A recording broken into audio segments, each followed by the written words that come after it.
চীনের পশ্চিমাঞ্চলীয় মরুভূমির হৃদয়ে সভ্যতা থেকে বহুদূরে এবং কঠোরভাবে নিয়ন্ত্রিত আকাশসীমার আড়ালে দ্রুত উত্থান ঘটছে এক রহস্যময় সামরিক শক্তি কেন্দ্রে।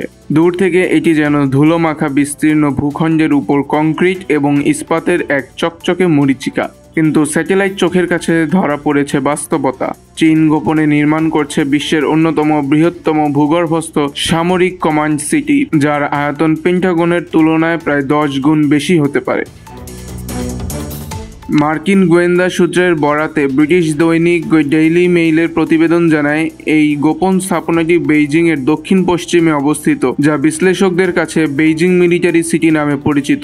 প্রায় 1500 একর এলাকা জুড়ে বিস্তৃত এই মেগা কমপ্লেক্স শুধু বাংকার বা রানওয়ে নয়, এটি একটি পূর্ণাঙ্গ যুদ্ধকালীন কমান্ড সেন্টার, যেখানে পারমাণবিক হামলার মধ্যেও চীনের রাজনৈতিক ও সামরিক নেতৃত্ব নিরাপদে থেকে অপারেশন চালাতে পারে।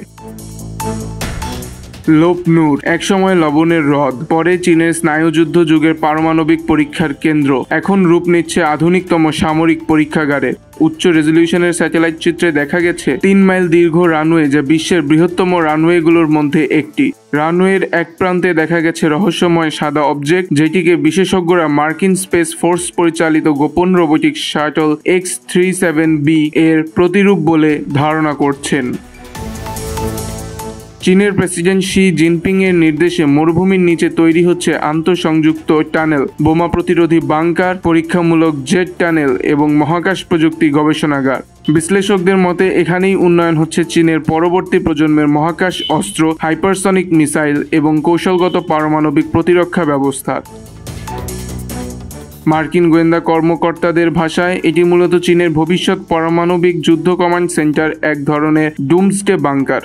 সাইবার, মহাকাশ, স্থল, সমুদ্র ও আকাশ সব ক্ষেত্রেই একীভূত কমান্ড অ্যান্ড কন্ট্রোল C2 পরিচালনার জন্য এখানে স্থাপনা করা হচ্ছে AI চালিত সিস্টেম, যা যুদ্ধ পরিস্থিতিতে কয়েক সেকেন্ডের মধ্যে সিদ্ধান্ত নেওয়ার সক্ষমতা দেবে।